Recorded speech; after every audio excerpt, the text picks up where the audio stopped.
Hello दोस्तों। ये कहानी है एक बूढ़ी माँ की। वो बूढ़ी माँ जो हमेशा अपने घर में बैठकर अपने बेटे का इंतज़ार किया करती थी। अपने घर को छोड़कर विदेश में बसे हुए 3 साल हो गए थे। बूढ़ी माँ और ज़्यादा बूढ़ी हो गई थी। 75 वर्ष की उम्र में सुलोचना देवी की याददाश्त काफ़ी कमज़ोर होती जा रही थी। उन्हें रोज़मर्रा की चीज़ याद रहती या ना रहती, लेकिन जो उन्हें हमेशा याद रहता था वो उनका बेटा था।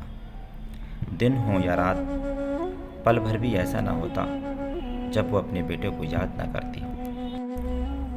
दूसरी तरफ बेटा था जो साल भर में एक आध बार अपनी माँ को फ़ोन कर लिया करता था। 1 या 2 मिनट से ज़्यादा बात भी नहीं किया करता था। फिर भी ये बूढ़ी माँ टकटकी लगाए अपने बेटे का इंतज़ार करती रहती। एक दिन बेटे का विदेश से फ़ोन आया। हेलो हेलो माँ, सुन रही हो ना माँ? अनिल बोल रहा हूँ, तुम्हारा बेटा। कैसी हो माँ? मैं ठीक हूँ बेटा। तुम और बहू, मेरा पोता कैसा है? माँ ने पूछा। सब अच्छे हैं माँ। मैं अगले हफ्ते गांव आ रहा हूँ माँ तुम्हें लेने। अब हम साथ में ही लंदन में रहेंगे। माँ, तुम्हारी बहू कह रही थी बेटे, माँ को यहाँ पर लेकर आओ, बेचारी अकेली वहाँ परेशान होती होगी। बेटे ने कहा। माँ की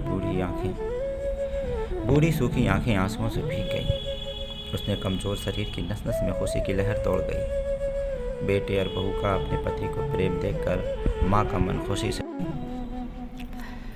भर आया। बेटे ने आगे कहा। माँ तैयार रहना, मुझे ज़्यादा छुट्टियाँ नहीं हैं। जिससे जितने पैसे लेने हैं लेकर रखना। तब तक मैं प्रॉपर्टी डीलर से बात कर लेता हूँ घर के लिए। माँ ने पूछा। हाँ माँ, गांव का घर बेच देना पड़ेगा। अब हम साथ में ही रहने वाले हैं तो यहाँ पर घर रखने का कोई मतलब नहीं होता। माँ, बेटे ने कहा। बुढ़ापे की वजह से ठीक है, चलने में अचमक माँ ने पूछी। माँ ने पूरे मोहल्ले में घूम घूम कर अपनी इस खुशी को सबको सुनाया। सभी को खुशी हुई। सबको लगा माँ जी के आखिरी दिन अपने परिवार के साथ खुशी से बीत जाएंगे।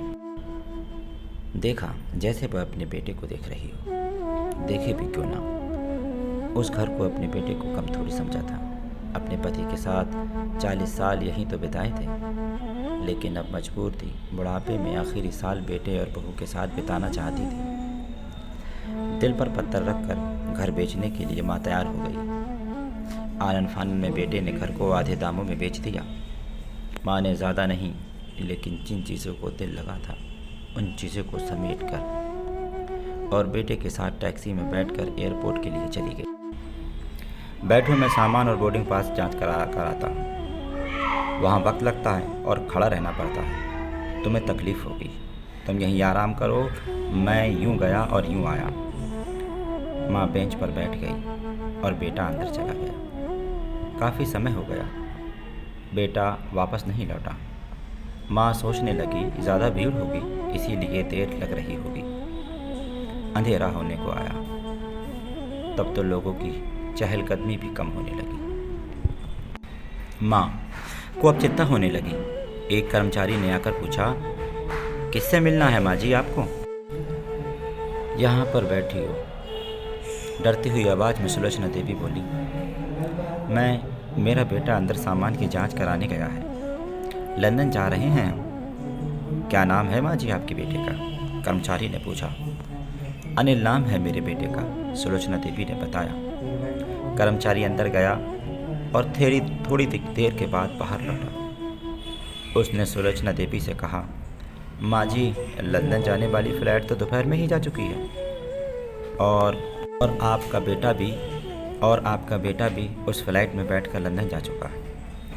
अब आपको यहाँ बैठने का कोई मतलब नहीं। आप भी अपने घर चली जाइए। क्या जा चुका है और मैं घर जाऊँ? घर माँ की आंखों से आंसू में सैलाब उठने लगे। जैसे जैसे माँ घर पहुँची, मैं तुलसी के पास सो गई। घर के नए मालिक ने उस पर दया आई तो एक कमरा किराए से उसको दे दिया। पेंशन के पैसे से खाना और किराया का बंदोबस्त हो जाता था। दिन बीतने लगे। कुछ दिनों बाद घर के नए मालिक ने सुलोचना देवी से कहा। माँ जी, आप अपने घर रिश्तेदारों के यहाँ जाकर क्यों नहीं रहती? इस उम्र में आपके लिए वही अच्छा होगा। अच्छा तो होगा, लेकिन अगर मेरा बेटा वापस आया तो उसका ख्याल कौन रखेगा? मेरा बेटा बहुत भोला है, उसे अपना ख्याल रखना बिल्कुल नहीं आता। क्या पता कब उसे मेरी ज़रूरत पड़ जाए, माँ ने कहा। दोस्तों, सच बात बता रहा हूँ। माँ की ऐसी बातें सुनकर मेरी आंखों में आंसू आ गए।